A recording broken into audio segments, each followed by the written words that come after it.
Shalom sahabat BSJD yang dikasihi Tuhan Yesus Kristus. Saya Pendeta Riana yang bertugas di Cares GKE Petak Bahandang yang akan membawa renungan bagi kita yang terdapat dalam kitab Hosea pasal 9 ayat yang pertama sampai ayat yang ke-17. Namun sebelumnya mari kita berdoa. Bapa yang baik, kami bersyukur atas kebaikan-Mu. Buka hati dan pikiran kami agar dapat memahami kehendak-Mu. Biarlah firman-Mu menjadi kekuatan bagi kami ya Tuhan. Dalam nama Tuhan Yesus Kristus kami berdoa. Amin. Firman Tuhan untuk kita pada hari ini yaitu kitab Hosea pasal 9 ayat yang pertama sampai ayat yang ke-17 yang akan saya bacakan untuk kita pada ayat yang ke-10 sampai ayat yang ke-17 yang berbunyi demikian. Seperti buah-buah anggur di padang gurun, aku mendapati Israel dahulu.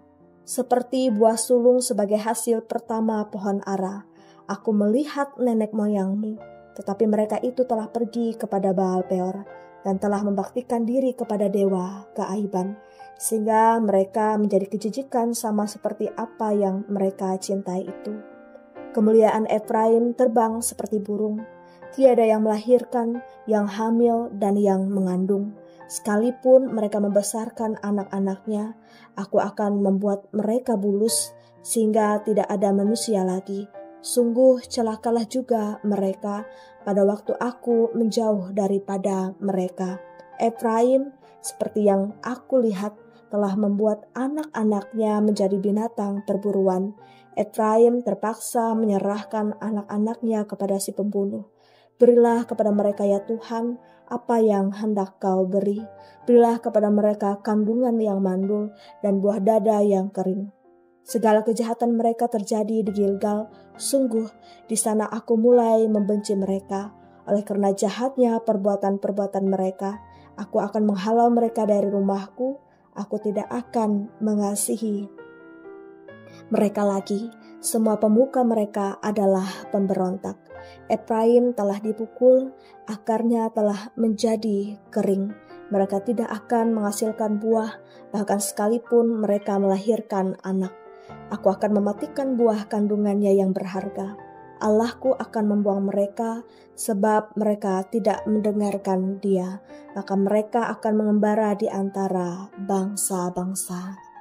Bapak, Ibu, Saudara-saudari, ketaatan adalah hal yang amat penting yang harus dimiliki oleh setiap kita.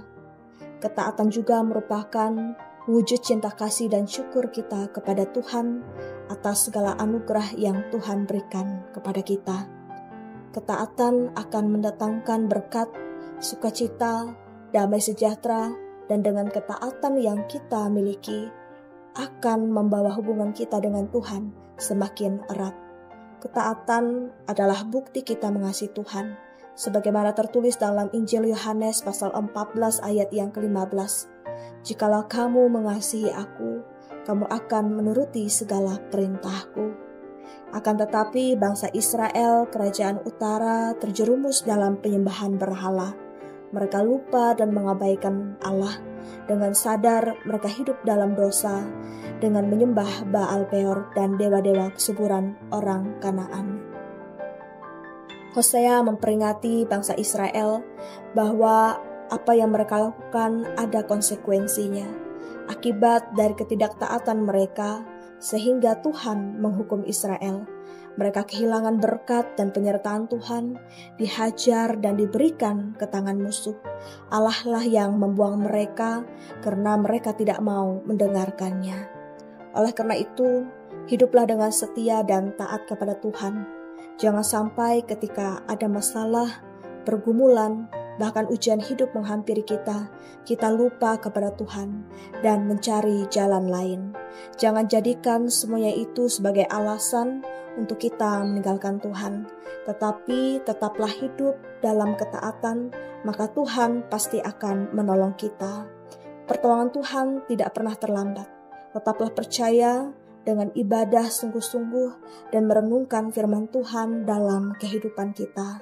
Tentu ketaatan bisa kita lakukan dengan didasari oleh kasih dan kerinduan kita untuk lebih dekat dengan Tuhan. Tanpa adanya semuanya itu, maka kita akan sulit hidup dengan ketaatan. Dengan ketaatan akan menolong kita untuk semakin menyerupai Kristus dan sebagai kunci untuk menjalani kehidupan yang berkenan di hadapan Tuhan. Amin untuk firman Tuhan. Mari kita bersatu di dalam doa. Terima kasih Tuhan atas firman-Mu yang telah kami dengar. Biarlah kiranya dapat menuntun kami untuk menjadi pribadi yang selalu taat kepadamu. Amin.